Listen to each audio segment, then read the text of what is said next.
Hi, everyone. This is Dr. Colleen Meyer, and welcome to a brand new take with Michelle Petties. As you know, Michelle is the author of the Amazon best-selling book, Leaving Large, Food Addict Memoir. She is a food story finder and speaker. Welcome, everyone. Michelle, you have the floor. Thank you. Thank you, Dr. Colleen Meyer, as always, moderator and producer extraordinaire. And you said Michelle Pettis, I'm here, but I am here with my friends. I am here with my friends. I'm here with a new addition to a brand new take was Terry Riley, and she is our stylist extraordinaire representing Cabby. So we're talking about fashion and we're also talking about food. We're talking about food with Gina Cushenberry, our favorite nutritionist, who's going to keep us on the road during the holidays. But in between the food and the fashion, right, is the feeling. Right, is our feelings around food, is our feelings around how we show up, our feeling around our bodies, our feeling around our emotions, and all that stuff, and all that comes up. It comes up a lot during the holidays. So we're going to do tonight what we always do on a brand new take. We're going to pull the covers back on why we eat what we eat.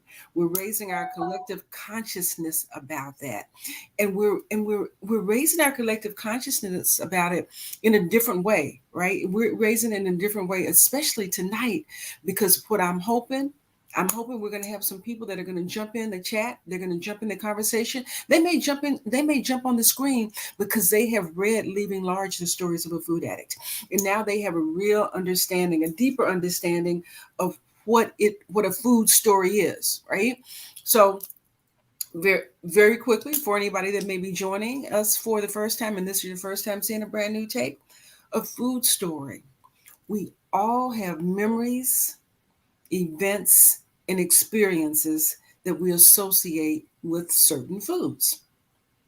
And those events, memories, and experiences drive and determine how we manage those foods.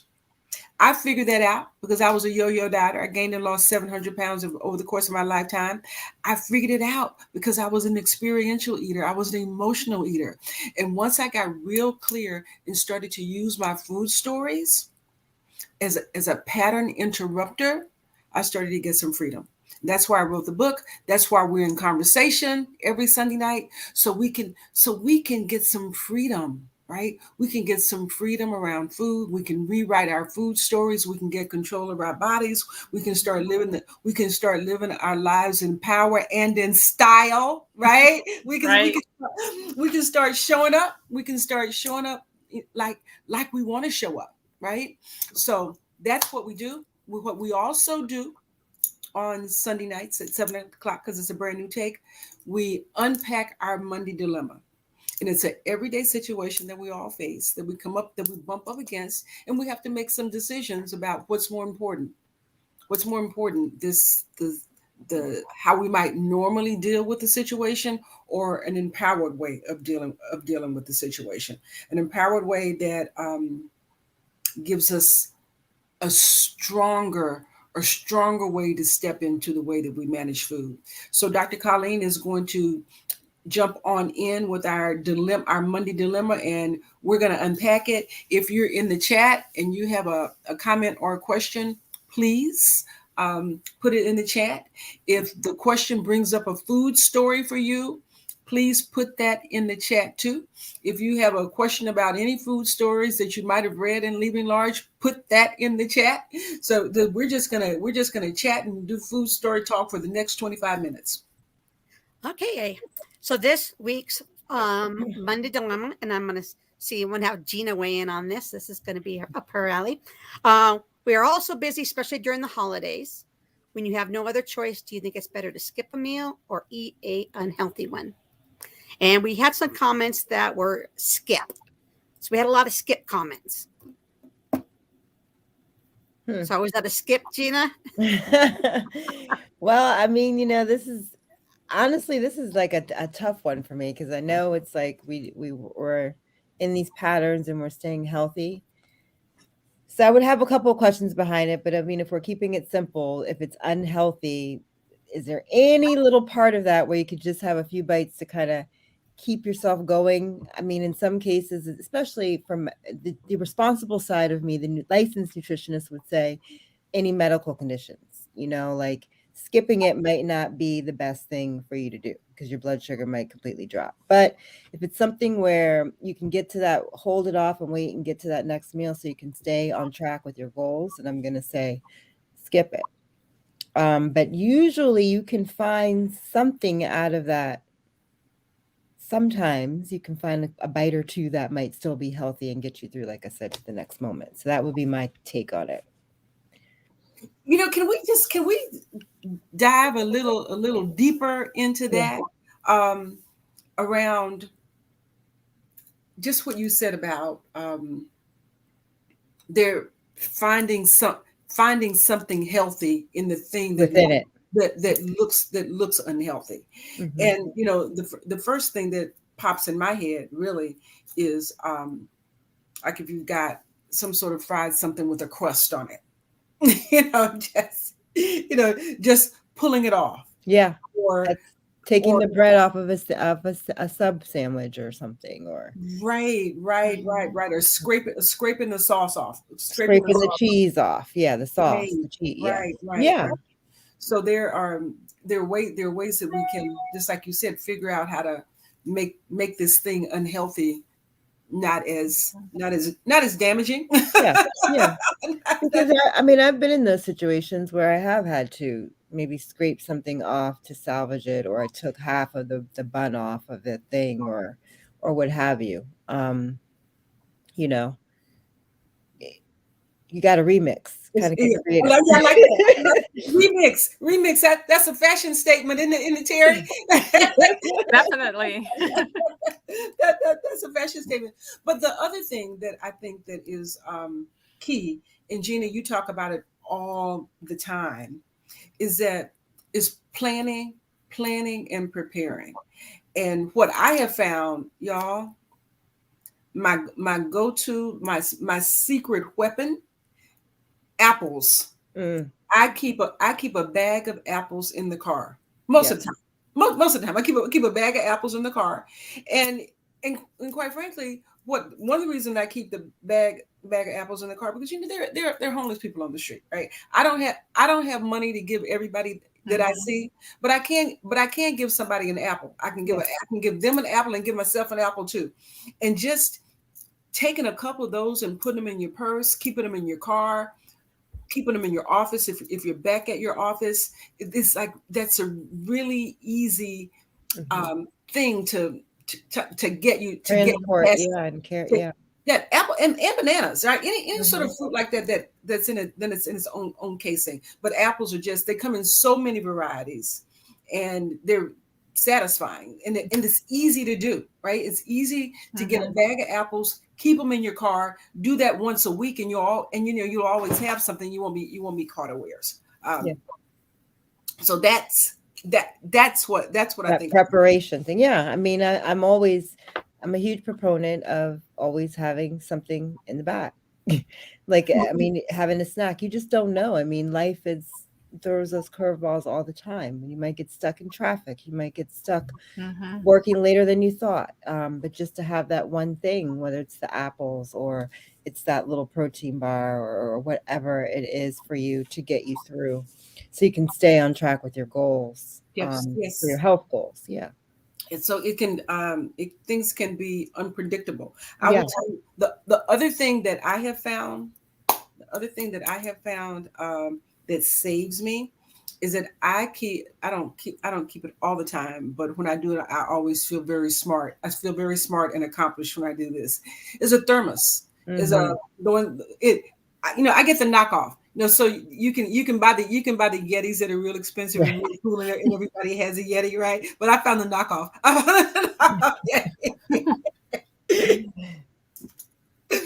And I feel a couple of those.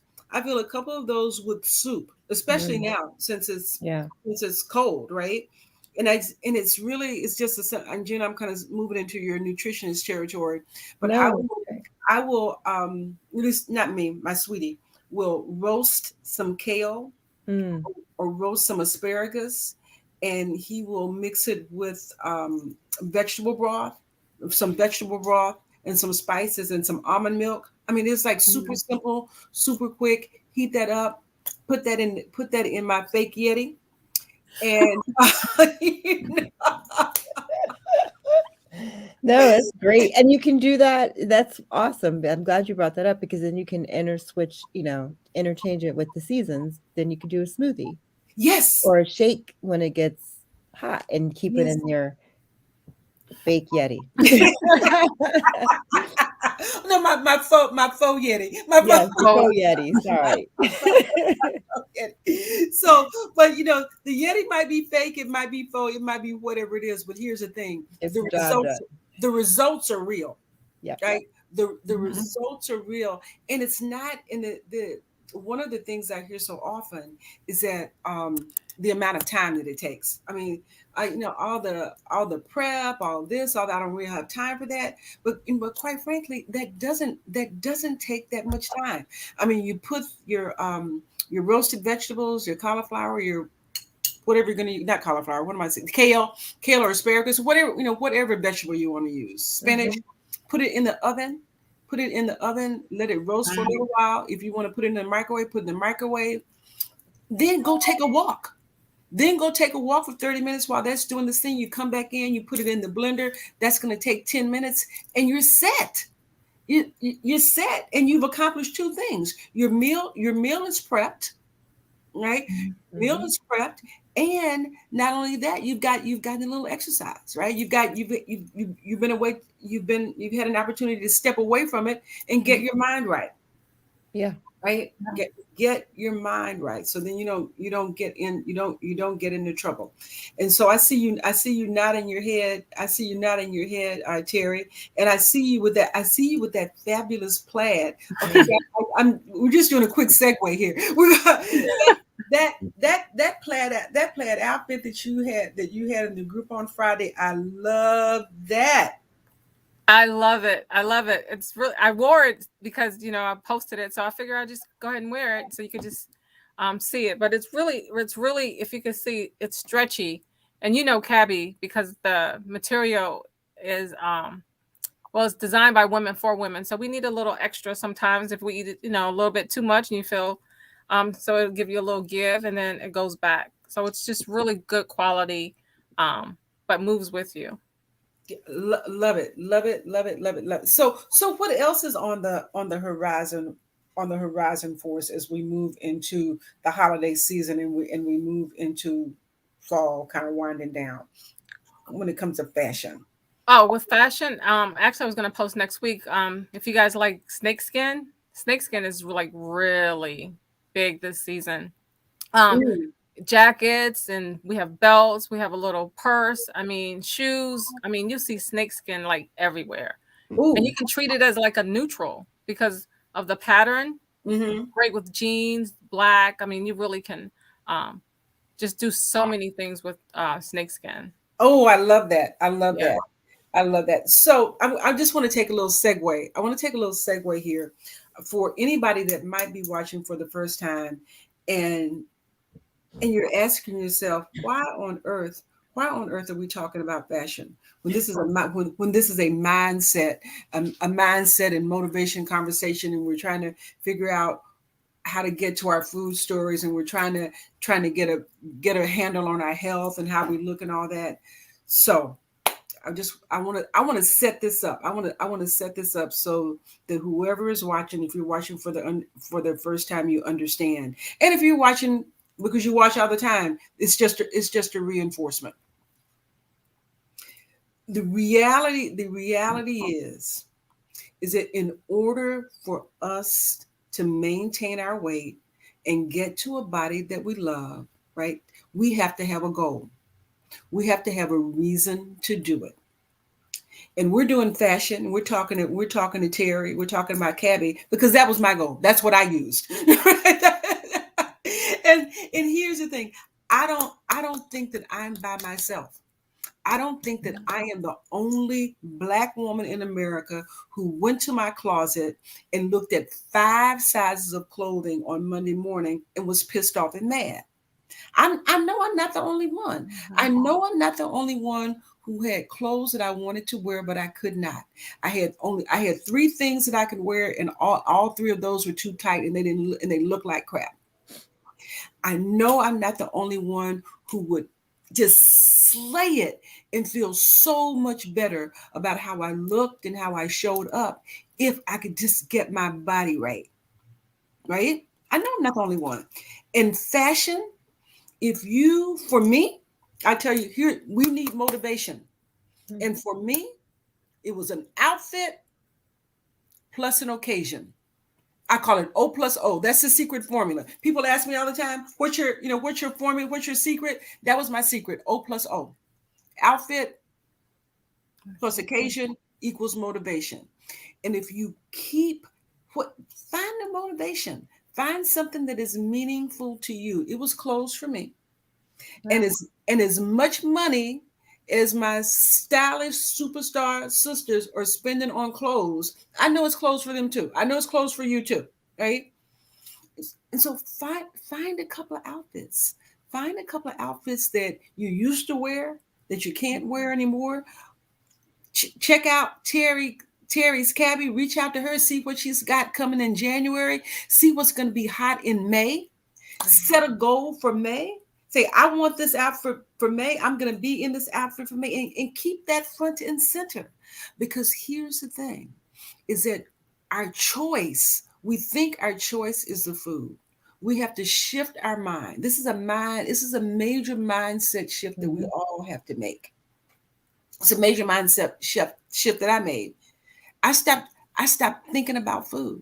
I stopped thinking about the food that I was choosing. I started thinking about how I wanted to look, how I wanted to feel, and how I wanted to show up. And then once that became my guiding light, my closet was my guiding light. Once that became my guiding light, then it was easier to choose the apples. It was easier to choose the asparagus soup and the kale soup and all of that. It was easier to skip the unhealthy meal and wait 90 minutes or 2 hours until I could eat something that was going to serve my goal.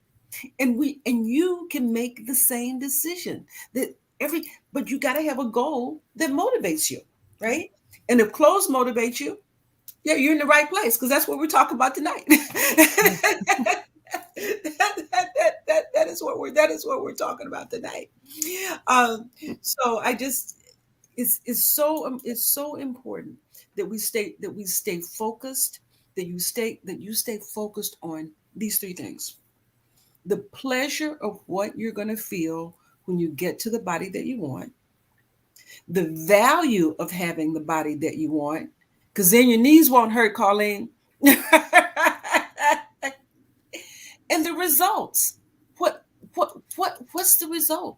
So we keep our eyes on that space, keep our eyes on that.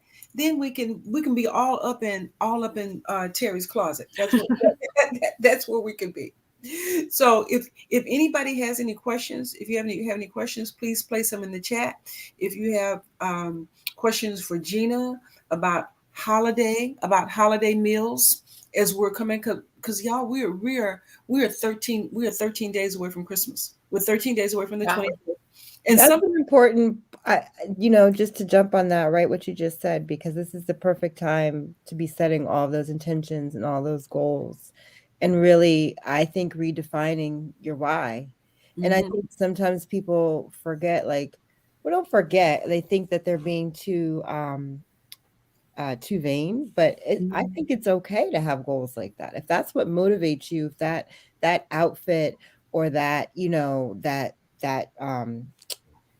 that kind of vanity piece, that's something that you want to be able to do, I think it's okay to have that in your goal. I've had that in a goal for myself too before with my own weight loss journey. So I think making that a part of your why, if you need to add that in maybe and not feel bad about it.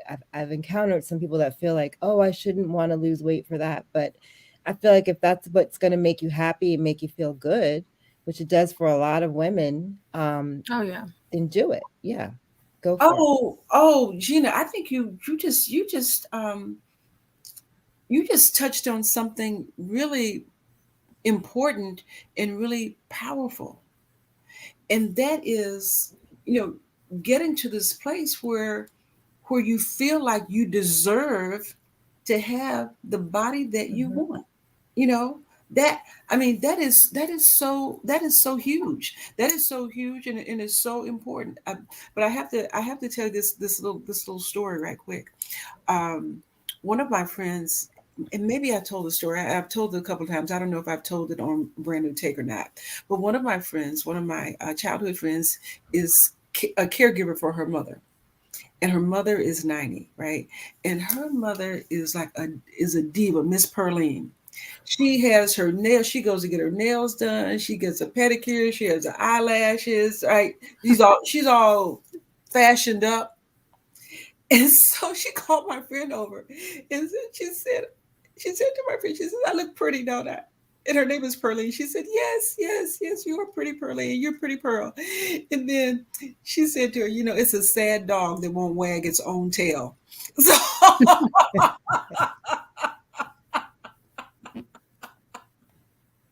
and but I say that I'm laughing about it, but it is the truth. We have to say it. We have to lift our own selves up. We have to give our own Yeah. selves permission to be fabulous. We have to give our own selves permission to be fit. We have to give our own selves permission to step into the power that we're supposed to have.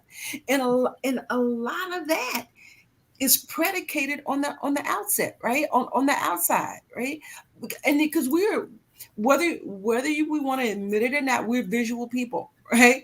Yeah. And and that's part of it, and certainly the health is part of it, because our health is our wealth. But if your body is a portal that gets you to the point where your mindset shifts, then use that as a portal, because it's all connected. Our mind, you know, we aren't separate.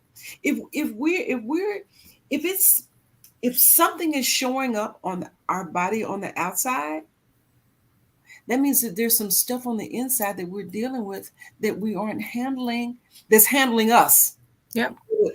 right? Mhm. So it's not a separate thing. And once we start to handle that, then it just it moves outward. It moves outward. So I'm just so glad, Gina, that you said that, because we deserve it. You deserve it to look and feel like you're supposed to, and that's like optimum, right? Right. That's maximum. Oh, here's a question we just got up. Are all goals reasonable? What's a reasonable and acceptable way to determine set weight and fitness goals? Mm. Ooh, It's a good question. oh, that's a great question. Anybody want to weigh in? Jeannie, you want to weigh in?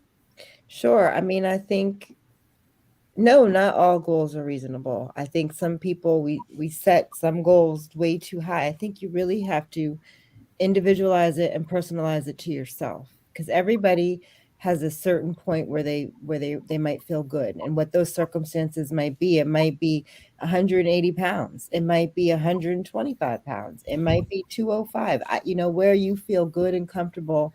And I think what's most important is just that your health, out of Absolutely. everything, that your health is good, that you're on the least amount of medications, that you're on, you know, the least amount of regimens from the doctor per se, and you can live your life as naturally as possible. But I think setting the goal of to getting to a place of where you as an individual, you feel good with your movement, your breathing, your the way your clothes fit, the way you know your lifestyle is. So I think it's got to be true to you, Yeah. not what some piece of paper says that you should weigh 130 pounds. That is such good advice, Gina. I would say this for anybody that's thinking about goals. Mhm.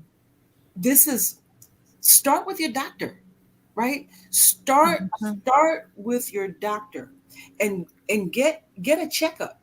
Get a checkup, get a physical, and let that be your guide, and start moving in that direction. Because as your body emerges, as your health emerges, your body's going to tell you.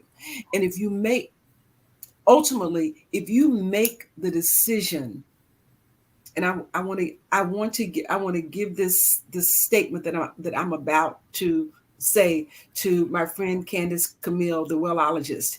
If you make the decision to get well, if you make the decision to get healthy, then losing weight will show up as a byproduct. Make that the goal. All right, that's not the goal I had. Right, I was choosing clothes. I did something a little differently, but part of the issue for me, the way it showed up, is that I didn't have high blood pressure. I wasn't pre-diabetic. I tell you what, I was incontinent. I was 35 years old and wearing Depends, right? Standing in front of my house in my Jones, New York suit, just losing it. Now it's 63. It's a different story. But I wasn't well. I was in denial. So it shows up in everybody in a different way. So go to the doctor, get some guidance from your doctor, and you're going to start seeing for yourself. You're going to start noticing, like Gina said, how your clothes fit, how you feel, how you look. You come off the medications, and the body mass index, that scale, it's a guide, right? Yeah. But it's a good place to start. It's a good place to start. And as you get closer to your goal weight, then you refine it. Then you refine it, because your body changes. Your ratio of muscle to fat changes, and that changes how you look, and that changes what your weight is. All of that. So your body, your frame, all of that is a factor of it. But just start on the road, and the road was going to tell you where to go. Yeah. Ooh. Oh, here's a question. Here's a question. Tina, how can I determine which clothes are best suited for my body type? I don't know how to shop for me. Terry. She says Tina, but we know it's Terry. Well, there are 5 major body types, and we would determine your body type by your measurements of your shoulders, your bust, your waist, and your hips. And once we determine your actual body type, then we create balance and harmony. That's the main thing that we do, because the coveted body type is an hourglass, because it's pretty much equal bust, waist, little tiny waist, and then the hips is just equal. And so you try Nobody's shaped like that. Nobody in the real world is shaped like that. That's the brick house. The 36, 24, 36. Maybe Beyonce. Like I said, the real world. Yeah, exactly. It's only, I think, about 8% of women, have a hourglass. And so we can actually take whatever your body, once we do the measurements, we can take your body type, and we can use clothes to create the illusion of an hourglass. Because if it's an inverted triangle, let's say larger on the top and smaller on the bottom, then we just create more balance by having more going on at the bottom. So we'll have like pleats, or to balance with your shoulders. So it just depends on your body type. And also, everybody, regardless of your body type, you have one body part that is perfect and fabulous.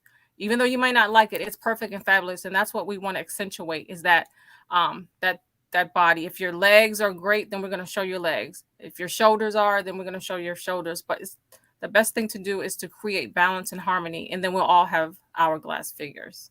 I love that. So with that question, I think we're starting to wind down. I think it's a perfect time, Terry, for you to give your contact information, so anybody that's watching can reach out to you, and then we'll just go around the square. Okay.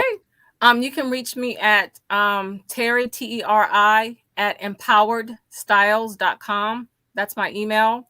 You can follow me on Instagram and Facebook at Stylishly Terry. And that's it. That's how you find me. All right, So Michelle? so I'm just, because I really can't keep anything. I have to tell it. I have to tell it. So in the new year, here's what we're going to start doing. Once a month, once a month, the whole show is going to be devoted to Terry and her Cabby Boutique, and she's gonna open it up. We're gonna, I don't know what it's gonna look like, but it's gonna look like something fabulous. We're gonna go through all the styles in her closet. You're gonna get to ask questions. I don't know how we're gonna do it. We got to figure it out. We're gonna figure it out, but we're gonna take some time, and we're gonna devote the time to making sure you can show up like you want to show up. All right, you start moving to feeling better, you start moving to looking better, and then you start moving to showing up, right? Showing up like a slayer. Oh, we have another question. All right, Gina, is it good to be at a calorie deficit every day? I heard that it's unhealthy. Oh, good question. I think if you mean like a calorie deficit for weight loss, perhaps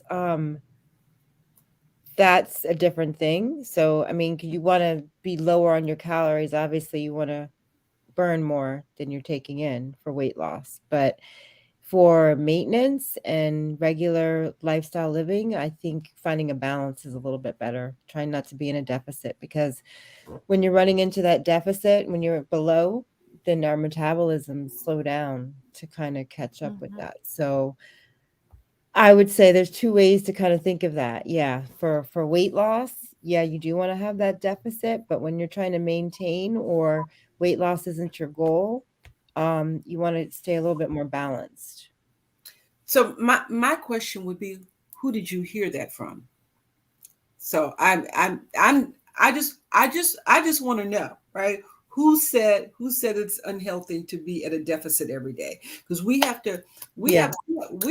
to question our sources, right? We have to question our sources and make sure that they're trusted sources, make sure that they're knowledgeable sources, and that they are They're sources aligned with your goals that, too. Like, yeah. they're aligned with your goal, right? Mhm. So I don't know who shared that information with you, but you just may want to vet it some, which is why you asked Gina, which is why you asked Gina. But here's the thing: in order to lose weight, and if losing weight is your goal, you have to be at a calorie deficit. You have to be at a calorie deficit. Mhm. So that is going to maximize your weight loss. And being at a calorie deficit, whatever that deficit is, right? It's consistency over time that gets us the result, that you're looking for. It's Yeah. consistency over time, right? And I think maybe just in case this was part of the question, there is a way to go in a deficit that is too low that is harmful to your body. So when we're talking about these 500 calories and that kind of stuff and below, that's when I would say that we are dabbling with some danger there.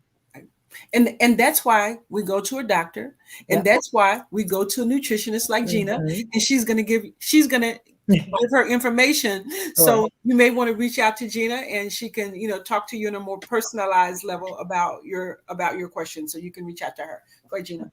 You can find me on Instagram at Gina Trim Nutrition, or you can email me directly, ginatrimnutrition@gmail.com.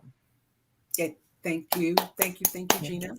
And if you're watching and you are curious about your food story, if you are interested in getting a free chapter of my book, Leaving Large: The Stories of a Food Addict, if you're looking at purchasing the book, if you're looking at purchasing an autographed copy of the book, you can do that at leavinglarge.com. You can find me at iambrandnewnow@gmail.com. If you're watching and you are not a subscriber to this channel, please subscribe so you'll always know when something's going on the YouTube channel. If you're not a part of our Facebook group, you can join that now. I am brand new now at Facebook, because here's the thing: is the food stories. Our food stories are just a tool. Our food stories are just a tool for us to interrupt the pattern, to interrupt the unhealthy patterns that are keeping us from the body and the life that you deserve. So use your food story. Reach out to me, reach out to Gina, reach out to Terry. Thank you. Thank you, Dr. Colleen. And we'll see you all next Sunday on A Brand New Take.